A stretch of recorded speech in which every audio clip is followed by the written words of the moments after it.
Hello friends, by way of concluding our course on mineral processing, we are looking into a technique which rather starts the ball rolling, which enables the overall scheme of mineral processing. This we refer to as chemical analysis. Of course, chemical analysis is a generic term. It is used in wide range of application and also in research. However, we restrict this our investigation or our study of chemical analysis to that of mineral processing. Now, we saw in the previous lecture that chemical analysis begins, or it is the first step towards the mineral processing. It analyzes the raw materials that is being fed into the mineral processing techniques. So this analysis initially involves realizing or identifying what are the different chemical components that constitute the raw materials. So this raw material comprises of both the desired mineral, the desired components, along with some impurities.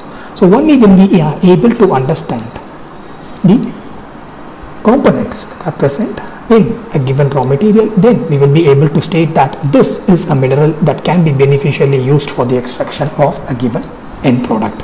So this understanding of which mineral or which raw material can be used for a beneficial extraction of a given end product comes from the chemical analysis. Now, once we are able to identify what are the different components that constitute a raw material given combinations of minerals, then it becomes the purpose shifts from identifying the components to quantifying or measuring how much of a component is present in a given raw material. And once we are able to identify, okay, this component can be extracted from this raw material beneficially, then it becomes our goal to quantify the amount of this component present in the raw material. And based on this calculation or based on this estimation of the amount of a given component that is present in the raw material that can be beneficially extracted, we are able to grade the given raw material. So we are able to identify the components in the raw material and we are able to quantify the different components in the raw material. And once we are able to do that, now it becomes rather straightforward, or based on this understanding we will be able to plan the process or the chain of events that is involved in the mineral processing.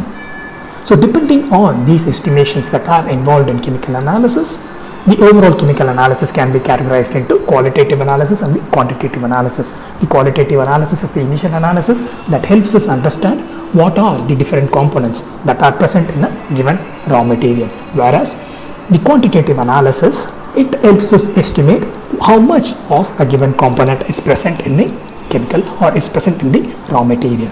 And in the previous lecture we saw that to our understanding or to our gathering of different terminologies, we saw there is a new term that is used in the context of mineral processing, which is such assaying.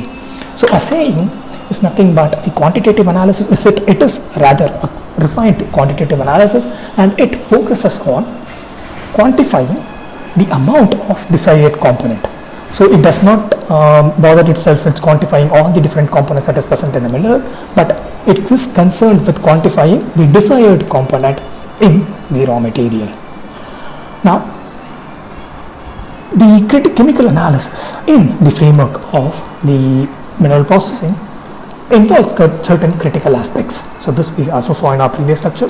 So these critical aspects, the first critical aspect involves sampling, because the amount of sample that you remove from the raw material is the amount that is not available for the further processing. So it is in some way it could be stated that it is a loss to the raw material, or it is the loss that the industry experiences. So the sampling at some level should be made in an optimal manner, and in addition to that, the sampling should represent the sample that you take out from the raw material.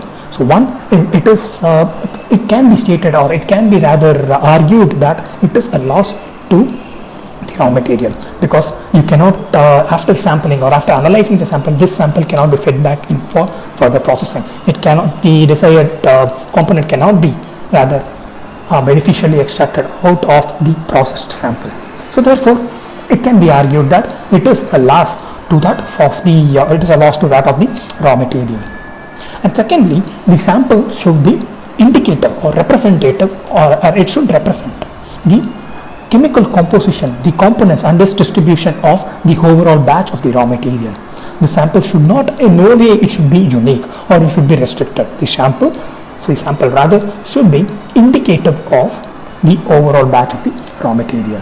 The other critical aspect of the chemical analysis is there are a plethora of chemical analysis that are available to us, and new chemical analysis are being developed in view of the desired product they want to understand, or desired raw material they want to understand, the desired mineral they want to study.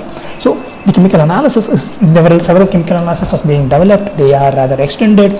So therefore, it is our role as metallurgist and materials engineer to rather identify a specific chemical analysis. And when we want to make the choice, or when we want to select or prefer a specific chemical analysis, then we should keep, or rather we should consider two critical aspects while making this choice. One is the chemical analysis should rather be directed towards identifying the mineral that we are interested in. It should be appropriate to the chemical components that we are dealing with. Of course, we will not be absolutely sure what are the different chemical, however we will have an idea of what could be the possible chemical components that could be present in this given raw material. So based on that, rather overview of, or rather a superfluous understanding of what are the different components that could be present, or reasonable assumption of what are the different raw materials that could be present in a given or different components that could be present in a raw material, we should make a reasonable choice of the chemical analysis. So the reason we have to be it is rather required for us to make a reasonable choice of chemical analysis, because only then you will be able to make an accurate estimation of what are the different chemical components that are present in the raw material and how much of it are present. And secondly, the accuracy should not be pursued on its own. The accuracy, the search for accuracy, our pursuit of accuracy should be rather balanced with the efficiency. So efficiency both in terms of economical efficiency and also the other efficiency as well, meaning for instance the amount of time we spend in chemical analysis, because the amount of time we spend in chemical analysis is the amount of time that is delayed in processing the minerals. So therefore we have to balance between the accuracy and also the efficiency. So it should not be that in our search for accuracy we ignore the efficiency, or in our search for efficiency we compromise accuracy. So there should be a right amount of balance. So these are some of the critical aspects that we need to consider while we are focusing, or while we are considering employing the chemical analysis for a given batch of raw materials in the framework of mineral processing. Now we saw that even while introducing the chemical analysis in the framework of mineral processing, it is possible for us to distinguish it into qualitative and quantitative chemical analysis. One focuses on identifying the chemical components, other focuses on measuring the amount of chemical components that are present in the raw material. In addition to that, so there are several other ways of classifying the chemical analysis. So one other way of classifying the chemical analysis is based on the outcome. So based on how we are able to express the results that we get through from the chemical analysis, based on that we are able to differentiate the chemical analysis. And secondly, based on the sample size that we consider, we are able to distinguish chemical analysis. So the initial distinction, the qualitative and the quantitative chemical analysis, this distinction was rather based on the approach that we take to analyze a given raw material. If the approach that we take is exclusively to understand the chemical components that are present, then it is qualitative. Or if you want to quantify after realizing the chemical component, if you want to quantify, that is referred to as quantitative. Quantify meaning measure how much of the chemical components is present, that is referred to as quantitative chemical analysis. But apart from that, there are other ways to classify the chemical analysis as well. One is, as we can see here, the way we are able to represent the result of the chemical analysis. So based on that we are able to quantify the chemical analysis. And the other way is the amount of sample that we consider for a given analysis, we are able to quantify the chemical analysis, or we are able to rather distinguish the different chemical analysis. So depending on the technique, the different techniques require different sizes of samples, and depending on the sample that is required for a chemical analysis, or the amount of sample that is required for a chemical analysis, we are able to distinguish the chemical analysis, or we are able to distinguish the different techniques. Now, based on the amount of sample that is required for a proper functioning or a proper operation of a chemical analysis, we have microanalysis, mesoanalysis, and rather macroanalysis, mesoanalysis, and microanalysis. So this distinction of the chemical analysis is based on the amount of sample that is required to produce accurate results. So depending on the amount of sample that a technique needs or a category of analysis needs to produce a consistent and accurate results, we are able to distinguish the chemical analysis into macro, meso, and micro analysis. And these distinctions are again rather straightforward, and they are based on the amount of sample, the weight of sample that a technique needs. So supposing you have a chemical analysis technique A and it needs a specific amount of sample to give an accurate result. So this amount of sample is rather measured in weights. So depending on the amount of sample a technique needs, the weight of a sample a technique needs to produce a consistent and an accurate result, this technique can be categorized as macroanalysis or mesoanalysis or microanalysis. And for macroanalysis, the weight of the sample that a technique needs is often 0.1 gram or more. In case of mesoanalysis, it is up to 10 to the power of minus 2 grams, the values mentioned here. And the microanalysis, it is below, anything that is below the mesoanalysis is coined as, or it is rather categorized as microanalysis. So one distinction of chemical analysis is based on the amount of sample that is required to produce accurate result. And so based on that, we have macro, meso, and micro. And in case of macro, 0.1 grams or above, it is macro. Up to 10 to the power minus 2, that is 0.01 grams, it is meso, and anything below it is micro. So these are the three different categories of chemical analysis when it is rather distinguished based on the amount of sample that is required to produce accurate result. Now, the other approach that can be taken to distinguish the chemical analysis or categorize the chemical analysis is based on how the outcome is reported, how the outcome is presented, or what are the different outcomes that we focus on. So here, one category of the chemical analysis is proximate analysis. This is something that we saw while discussing coal, and in our laboratory class, while we wanted to consider how we can quantify the different chemical components that that constitute a coal, we consider the proximate analysis of coal. So the proximate analysis of coal is one category of chemical analysis in the framework of mineral processing. So what is proximate analysis? So the proximate analysis is not particularly interested in identifying a given component. So for instance, in a mineral, in a raw material, so the raw material for mineral processing comprises of numerous minerals. So a raw material for a mineral processing comprises of numerous minerals, and these minerals, they have specific chemical composition. For instance, they could be, so A and B, we will stick to say A, B, C and D. All these are rather, they do not indicate any specific chemical compounds. They are just rather used here as a representative chemical symbols.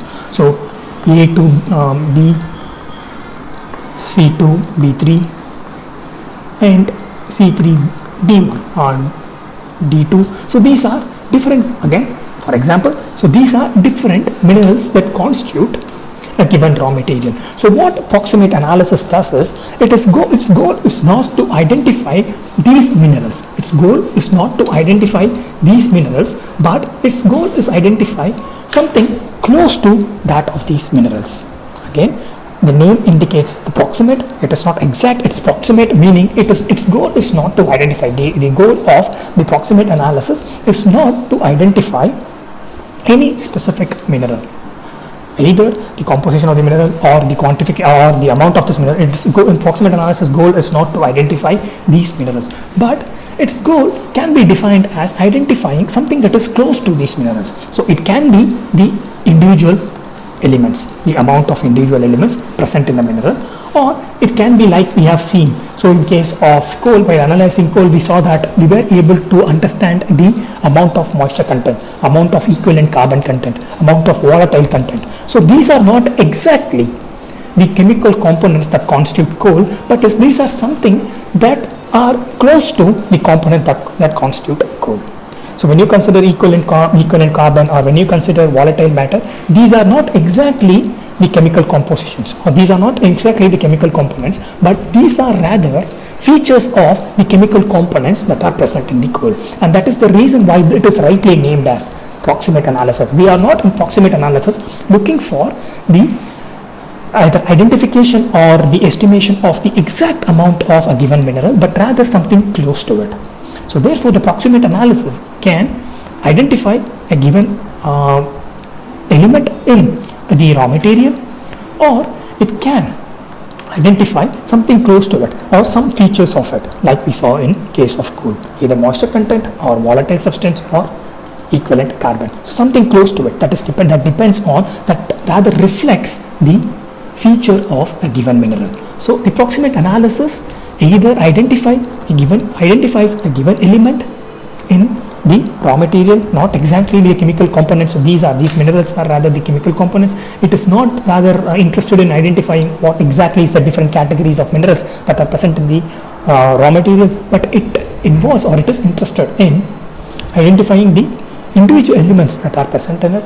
And secondly, or the other way the proximate analysis works is like, it is possible for proximate analysis to identify certain characteristic features of each of these minerals. So through these characteristic features, it is able to state, okay, like in case of coal, this much amount of moisture content is present. So it is through our understanding we relate this amount of moisture content to water.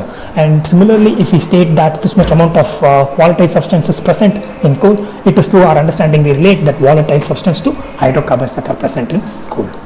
So that is how the proximate analysis operates. So proximate analysis is not concerned, or through proximate analysis we won't be able to get a comprehensive understanding of the exact minerals that are present in the raw materials, but we are able to get sufficient understanding of what are the different elements, the elements that constitute a given raw material, or the characterizing features of the individual minerals that are present in the raw materials. So the proximate analysis, depending on the goal, depending on our end product, the proximate analysis is devised. Supposing in coal, the end product is often the equivalent amount of carbon that is present. So therefore, the proximate analysis, instead of focusing on the individual elements that are present in coal, it rather is geared towards understanding the equivalent amount of carbon that is present in a given batch of coal, a given raw material of coal. Now again, given that now we are much interested in also identifying the hazardous material in the coal, then in addition to the equivalent carbon, it is possible for us again to devise the proximate analysis in such a way that it also includes considering or quantifying and estimating the hazardous components that are present in the coal. So while creating or while devising this proximate analysis, it is our intention, or it is our goal to rather identify what are the proximate components that can be identified through this analysis, that can be studied through this analysis. So of course the exact components cannot be studied, but what are the close be it category or be it elements that can be studied using this analysis. Again, for example, coal, carbon equivalent, and the hazardous substances, and other features like we saw moisture content and the volatile substances, they constitute the proximate analysis. So in proximate analysis, we rather devise ways for identifying all the different components, but not them exactly. So we develop ways for identifying all these three different components, but not directly. It will be achieved either through identifying the individual elements that constitute them, or the equivalent or their characteristic features. So the way proximate analysis works is, it does not identify each of these individual components exactly, but the way it operates is, it identifies identifies and quantifies the characteristic features that are associated with each of these components, or the elements that constitute each of these components. However, even though it does not identify or study the individual components separately, it considers all the components. It includes, or it has, the proximate analysis is developed in such a way that it is able to study, or it is able to identify at least some aspects of each of these components that are involved. So it does not overlook any of the components. It studies and it identifies or quantifies each of these components involved, either by considering the elements that constitute these components or by considering the characteristic feature of each of these components. So that is what we mean by proximate analysis. It is not an exact analysis, but it considers every component that constitutes a mineral, each and every component that constitutes a mineral, either through its element or its characteristic features. Now, as opposed to proximate analysis, we have partial analysis. So what partial analysis does is, the partial analysis, as the name indicates, is rather focused on just one mineral or one component that constitutes a raw material. It is not interested, when we are pursuing the partial analysis, we are not interested in identifying all the different minerals that constitute the raw material. Either we are identifying the major minerals that constitute the raw material, or the minor minerals that constitute the raw material, or the desired mineral that constitute the raw material. So while proximate analysis does not detect or does not study the individual components or the components exactly by itself, it considers all the components. However, in contrast, the partial analysis, it studies component exactly. It rather investigates the components exactly. It studies the minerals exactly, but it does not include it does not consider all the minerals that are present in the system. Again, to take the example that we have considered, so if you have the combination of minerals, something like this, here the proximate analysis, it considers all these three but does not consider them exactly. It does not consider, the proximate analysis does not consider these minerals in this exact form. However, the partial analysis, it considers these components in its exact form, but it does not consider all the components. It just considers either one of these three, two of these three, depending on the end goal, depending on the end product that we are interested in. The partial analysis is devised in such a way that it focuses on the exact chemical component of some of the components that constitute the raw material. So if these three constitute the raw material, the component again we mean minerals. If these three minerals constitute the raw material, the partial analysis only focuses on one or two, not all of the minerals that constitute the raw material. A refined form of the partial analysis is this trace constituent analysis. So what trace constituent analysis does is, again, it is a refined form of partial analysis. What it essentially does is, it focuses on the components and its constituent that are in the volume fraction of which, or the weight percentage of which, in the overall raw material is quite low. So again, when we are focusing on, or when we are studying, or when you want to understand the amount of hazardous material that are present in a given raw material, these hazardous materials are often found in trace amount, meaning when you compare its weight percentage to the weight percentage of, or the weight of the entire raw material, they would rather be minimal. So in order to understand, or in order to rather identify what are these hazardous material and what is the amount of these hazardous material in the given raw material, we go for trace constituent analysis. So in case of trace constituent analysis, it ignores the components that constitute the major portion of the raw materials. What it essentially focuses on is the specific components, the specific constituents that rather forms the part of overall raw material. So it just focuses on some portion or the specific desired constituent component that is a part of the overall batch of raw material. So rather, the trace constituent analysis is a subset of partial analysis, meaning the similarity is similar to partial analysis. It does not consider all the different minerals that constitute a raw material. It focuses on a specific mineral. However, the distinguishing feature is often the partial analysis focuses on the larger portions of the mineral that constitute the raw material. the minerals that constitute the raw material, the larger portions of it is what is considered in the framework of or under partial analysis.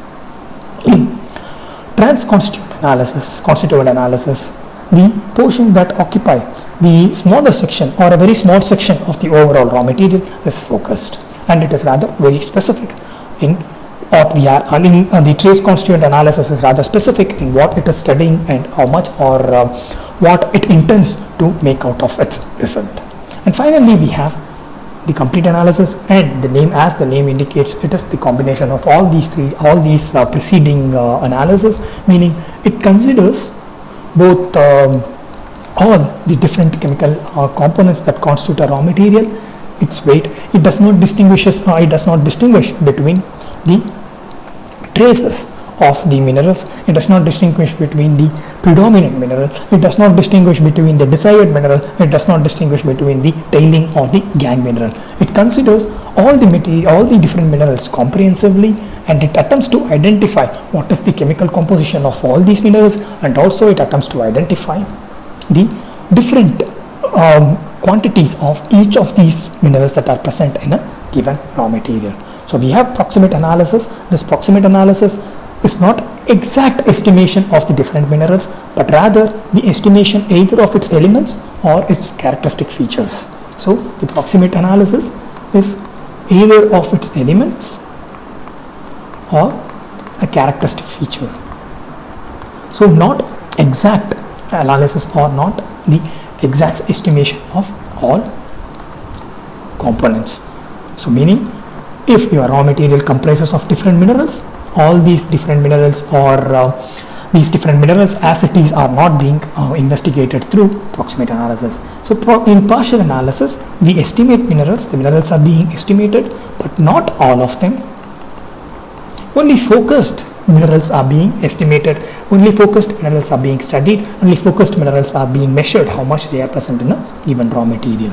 So often the key difference between partial analysis and trace constituent analysis is, it is again the refined form of partial analysis, but it focuses on the minerals that are present in low quantity. So the minerals that are present in traces. So when you want to, for example, one key example here is identifying the hazardous minerals or hazardous elements that are present in the given raw material. And the combination of all three is the complete analysis. It considers all the minerals that are present in the raw material. It attempts to identify its chemical composition and also attempts to identify the amount of each of these minerals that are present in the given raw materials. So these are the outcome-based classification of chemical analysis. So we have seen what chemical analysis are and how, based on their goals, we are able to identify them as quantitative and qualitative. There are other ways of classifying the chemical analysis. The other ways include the amount of sample the chemical analysis considers to render an exact outcome. So those are sample-based classification. We have macro analysis, meso analysis, and micro analysis. Apart from that, there is an outcome-based classification of chemical analysis that include proximate analysis, partial analysis, trace constituent analysis, and complete analysis. So these are the different ways we can classify the chemical analysis. Now, having seen or having gained an overview of chemical analysis, what is its purpose or role in the mineral processing, and what are the critical aspects associated with it, and how we can classify the chemical analysis. Now, let us restrict our discussion to the specific chemical analysis that is employed on an industrial scale. So often on an industrial setting, often in the mineral processing plants, the chemical analysis that is adopted is largely quantitative in nature. The qualitative analysis are often performed around the mines or while identifying a specific mine. The qualitative chemical analysis are performed at that part of the overall metallurgical process or the overall scheme of things, in the overall scheme of producing the end product. The qualitative chemical analysis is performed in and around the mining area. not in the precise term, but rather metaphorically, while a mine is being gathered, while an area or a region is being considered as a potential mine, it begins with, or one of the key steps that is involved in recognizing a mine is the qualitative chemical analysis. So since the qualitative analysis, chemical analysis is largely associated with the mining section of the overall process, in the industrial or commercial mineral processing, the techniques that are adopted are largely quantitative. So the qualitative chemical analysis becomes a part of mining, and the quantitative chemical analysis becomes a part of mineral processing. So if you could recollect our initial process chain that we considered, the process chain begins with mining and it ends with delivering the end product. And between this overall in the overall scheme of things, the mineral processing occupies a specific position. So we start with identifying a mine, process its outcome, extract the desired product, and then supply it to through a required development. So in this whole scheme of things, we have mining occupying its own position, and we have mineral processing occupying its own position. Now, the qualitative analysis, where we are identifying just the different chemical components that constitute the raw material, it becomes part of mining. So therefore, when you consider the mineral processing, particularly on the industrial scale, often the industrial chemical analysis is quantitative in nature. So therefore, the different techniques that we are about to look into, they are largely quantitative chemical analysis. Particularly, these are the techniques that are not developed or that are not largely considered on a laboratory setup, but these are the techniques that are used on an industrial scale. So one of the widely used industrial chemical analysis, which is quantitative in nature, is the gravimetric analysis. So this gravimetric analysis, what it essentially does is, the gravimetric analysis, it considers the raw materials. So in that raw material, we have our desired chemical component that is present. So from the raw material, in the gravimetric analysis, we attempt to separate the desired chemical component. We attempt to completely separate the desired chemical component, and we weigh it. So we weigh it, and by measuring or through the weight of this desired chemical component, we are able to state this amount of the desired chemical component is present in the raw material. So this is exactly what gravimetric analysis does. So gravimetric analysis, it considers the sample of the raw materials. It attempts to separate the desired component from the rest. And once it has separated the desired component almost exclusively, it completely separates the desired component from the rest, and then it weighs it. It measures the weight of it, and based on its weight, it is able to state, or through the gravimetric analysis, we are able to state what is the amount of the desired chemical component that is present in the raw material. Of course, we can also consider the same approach. The approach of, if you consider just the approach of the skeleton that constitutes the gravimetric analysis, or the approach of the gravimetric analysis is, we are separating a specific component from the raw material and then measuring its weight, and based on the weight, we are stating what is the amount of the chemical components that is present in the raw material. So it can be desired, it can be undesired, it can be hazardous. The approach remains the same. The approach is separating the chemical component, one chemical component from the rest rather measuring its weight and then translating this amount to, or rather projecting based on this weight, the amount of the specific chemical component present, or that could be, or that is present in the overall raw material. Now, because of its rather the simplistic framework, or the simplistic nature of the gravimetric analysis, the simplistic approach that is associated with gravimetric analysis, there are certain advantages associated with it. One is, particularly, it is a direct approach. You do not need rather complicated equipments, complicated setup to rather perform the gravimetric analysis and get an accurate result of the gravimetric analysis. Secondly, once we are able to separate the required chemical component, it could be the desired, it could be undesired, it could be the desired mineral, or it could be the gangue, or it could be the hazardous material, never mind.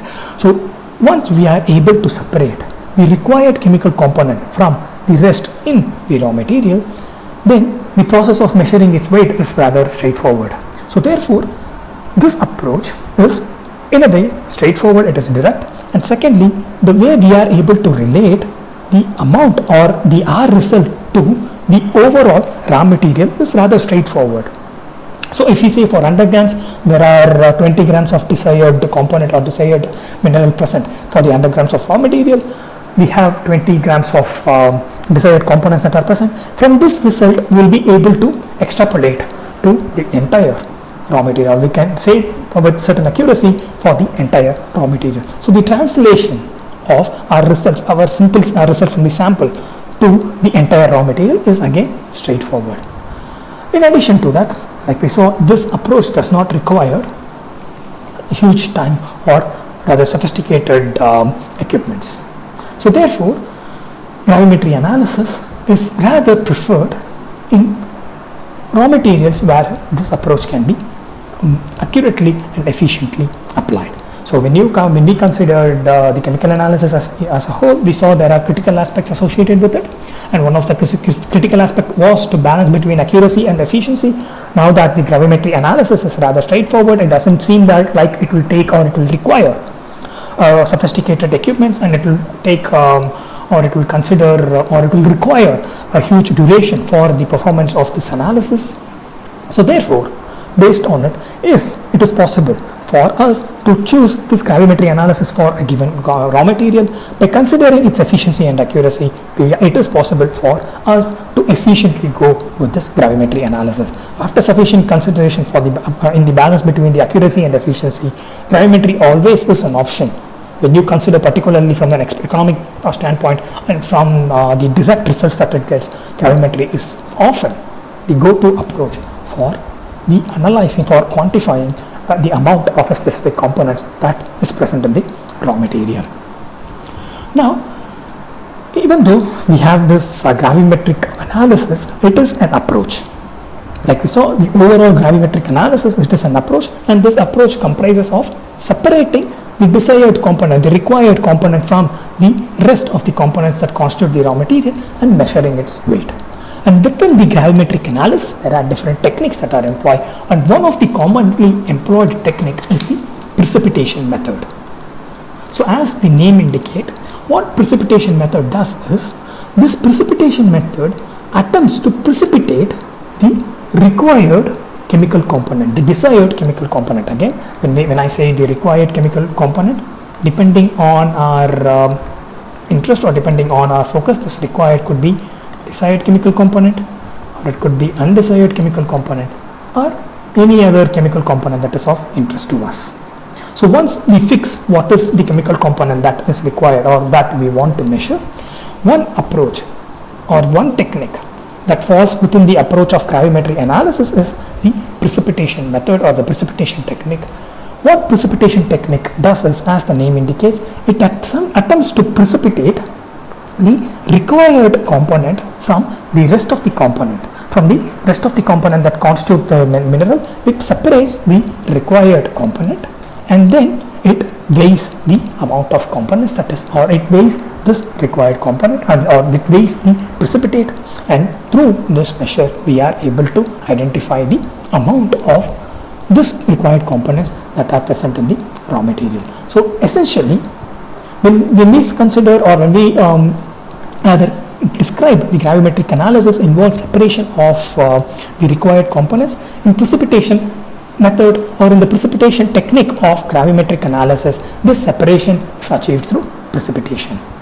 Now, when we say precipitation or when we want to separate the required component through as a precipitate, when it is our goal to separate the required component as a precipitate, then there are certain conditions that needs to be satisfied. There are certain features that this precipitate needs to adhere to for us to successfully employ this technique. There are certain qualities that these components and its precipitate should have for us to adopt this precipitation technique of the gravimetry analysis. One such quality or one such feature is that the precipitate should be insoluble, meaning what essentially is done is, when we consider a given raw material, this raw material is initially treated with a solvent. So this solvent completely dissolves your raw material, and after the complete dissolution of the raw material is achieved in the solvent, a chemical reagent is introduced, and this chemical reagent, it precipitates the required chemical component. So you have a raw material, and this raw material is rather mixed with a solvent. So it's mixed with the solvent. So this solvent completely dissolves this raw material. So ultimately what you end up having is the solvent and the raw material dissolved completely. So you end up having a completely dissolved solution, and in that we introduce a chemical reagent. So the green one is the chemical reagent.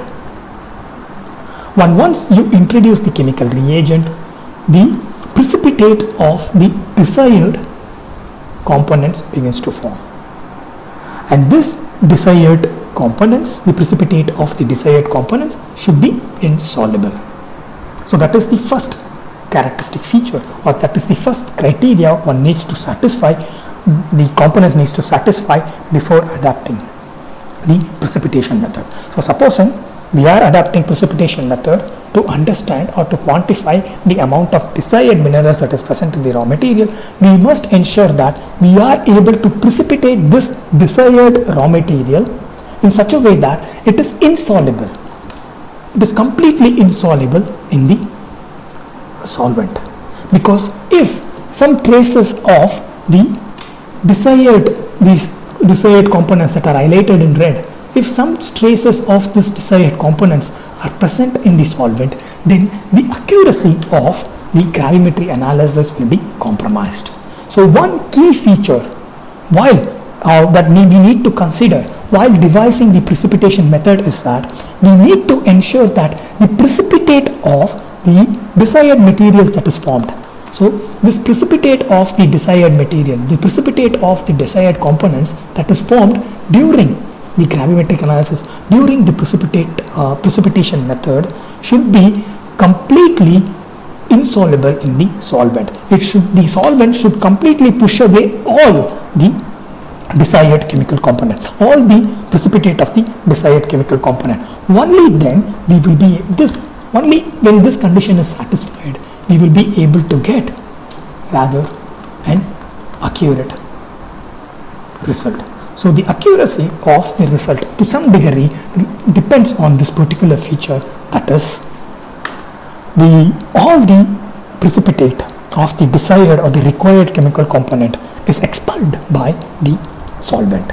The solvent is used to dissolve all the minerals or all the raw materials. A reagent is added to precipitate the desired mineral, and once the precipitation occurs, the solvent, the original solvent, should expel all the precipitate of the desired chemical component, and only then we will be able to achieve an accurate result. So apart from this rather critical criteria, once the precipitate is achieved, we need to measure the amount of or the weight of this precipitate. So therefore these precipitates that form after reacting with the chemical reagents. So we have our desired mineral. This reacts with the reagent. So this desired mineral is originally rather dissolved in the solvent, and once you add in this reagent, we end up having the precipitate, and this precipitate should be completely expelled by the solvent, and this precipitate should be separable. It should be physically separable. So this condition needs to be satisfied, because we should be able to remove all these precipitate from the solution, because only then we will be able to weigh it, only then we will be able to measure it. So therefore, in addition to being the precipitate completely expelled by the solvent, this precipitate should be sufficiently removable. These precipitates should be removable without any loss, without any remnants that is being left over in the solvent. So all the precipitates should be sufficiently removable or adequately removable. All these precipitates should be physically removable.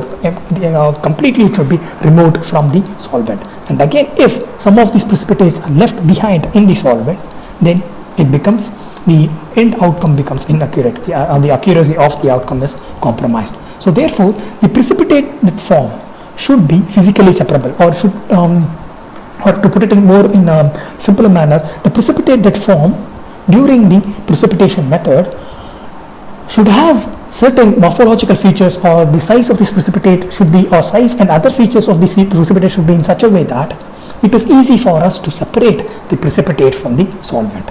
So the precipitate size, shape, its form, or the way it is present in the solvent should be in such a way that it is easy for us to completely separate it from the solvent. Only then we will be able to ensure the accuracy of the precipitation technique. And finally, the most important criteria of the precipitation method is that whatever precipitate that we get, the precipitate that is completely expelled by the solvent, the precipitate that is separable, that is completely separated from the solvent, should be, the precipitate should be able to, or we should be able to convert this precipitate back to the desired component.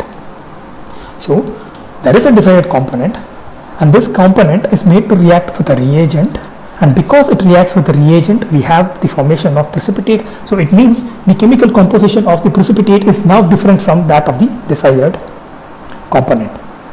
The reason we need a precipitate is for separation, but this precipitate is now as a different form that of the desired chemical composition. So we have the desired component, to that we add this reagent, and this gives us precipitate. This occurs in the solvent, and the precipitate is separated. And once the precipitate is separated, before weighing it, we need to get back the original desired component. So it should be possible. So we need to devise the precipitation method in such a way that we are able to get back the original component from the precipitate, and we measure this. We measure the weight of this component, not the weight of this precipitate. So the precipitation method should help us precipitate the desired component, and this precipitate, through appropriate chemical treatment, should give us the original chemical component that was present initially.